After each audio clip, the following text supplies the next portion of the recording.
WNBA Now Studios. In Hollywood, it's The Price is Right. Satou Sabally. Come on down.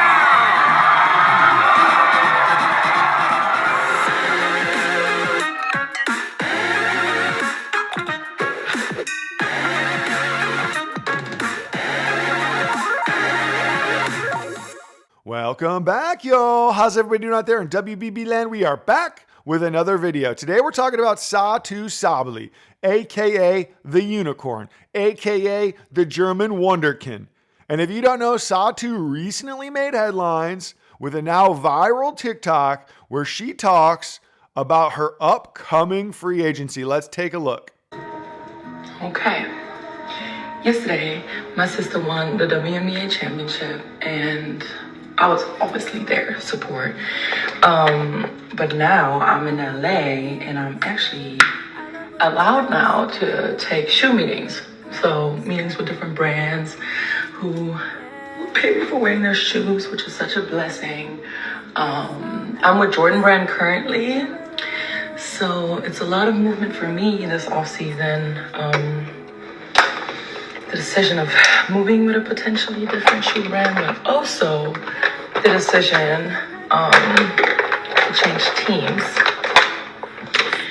Yeah, so I'll be a free agent this year, and oh my God, I feel like this is just super exciting, so yeah. Needless to say, this set the internet and fans into a little bit of a fever pitch. Obviously, because Sabally would make many teams instant contenders. The Heat ratcheted up even further, however, when a couple of Indiana Fever fans wrote in, "The Fever welcome you and would love to see you at the Fever," which Satou liked both of.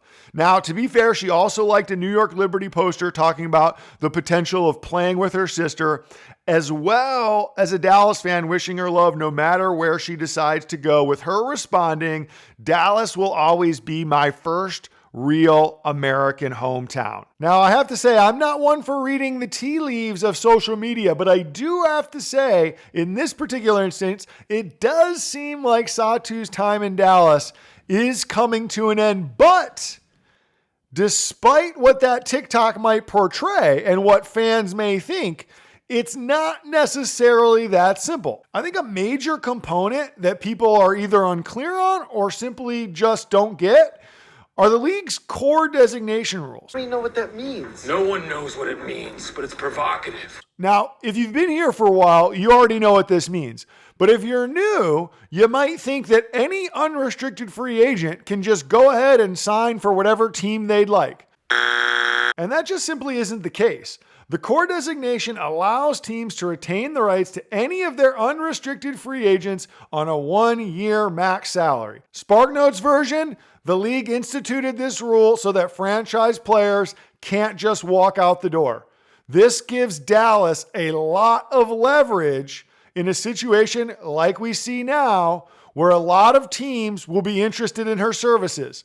This allows Dallas to get some return on that original investment. Now, it's not all bad news for Sabally, as the core designation does give the player the power to veto any trade destination they don't like.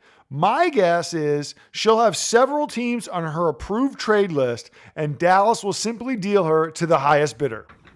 Show me the money. Just for reference, I thought it would be instructive to bring up one of the league's more recent blockbuster deals. Here, you see the deal that sent Finals MVP Kalia Copper from Chicago to Phoenix. Now, Copper was still under contract here, which admittedly holds a little bit more value, but I still think it's a very good approximation of how much teams should be willing to offer in order to land a player the caliber of Sabally. I mean, look at this deal, folks. Say what you will about the new front office in Chicago, but they got Onyewenye Turner, the pick that turned into Cardoso, a 26 firster, a second rounder in 25, and then a pick swap in 26. I mean, this is a queen's ransom for Kalia Copper, who I love, but you have to assume Dallas's front office will be looking for a similar deal for Sabally. Now, before I answer whether or not Satou to Indiana makes them a super team, let's take a look at this Fever squad headed into the 2025 season and see what a trade would even look like.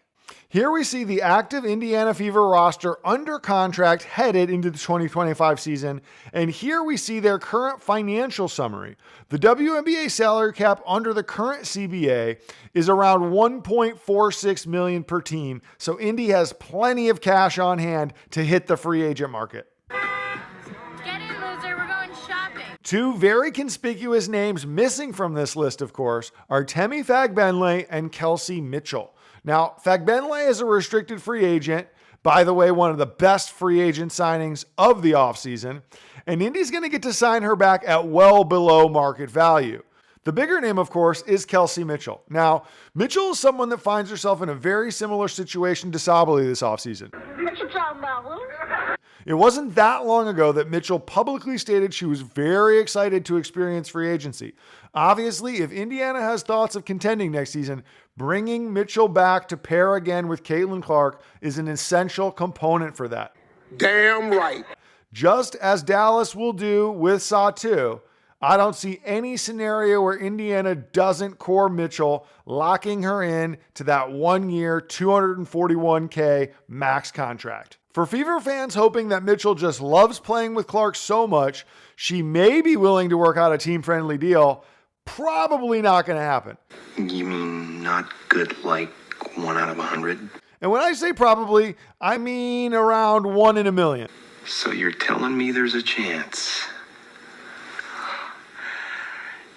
Yeah! The reason there's virtually no chance of this happening, of course, is that players have recently opted out of the current collective bargaining agreement after the completion of the 2025 season. Something to keep in mind as you follow free agency this offseason is that players will want as few years remaining on their current contracts as possible. That way, when the new CBA does take effect in the 2026 season, every player that's an unrestricted free agent will be able to sign a far more lucrative long-term deal than if they signed it this offseason. Show me the money! This is why you should anticipate seeing an unprecedented amount of 1-year contracts signed in the offseason. All that being said, assuming the Fever core Mitchell and re-sign Fagbenle, they will still have roughly $290,000 to $300,000 in cap space. Definitely a great place to be where you finished last season, even if they don't land Sabally. And now for the real talk. Can Indiana in fact land Satou, and what will they need to give up to get her? Seeing as Sabally is already a top 15 player in the league at only 26 years old, I believe the market will be quite fierce between many contending teams willing to give up future assets in order to make a title run. Looking back at the Copper deal, I think the absolute bare minimum you'll be able to get Sabally for is 2 first-round draft picks, and potentially even a current asset already on the team. In Indiana's case, Don't you dare. I think that player is Lexi Hull. Now, I know Hull is a fan favorite in Indy, and she has really blossomed into a great complementary piece. But at the end of the day, Satou Sabally is 1 year removed from first-team All-W honors and has top 5 player in the league potential. As hard as it may be to say goodbye to Hull, if that means you can put Sabally with Clark, Mitchell, Boston, and Fagbenle, you just tell Lexi, don't forget to write. Travis spoken. So, the dang reason you clicked the video, does Satou Sabally make Indiana a super team? No, she doesn't. But what she does make them is legit contenders.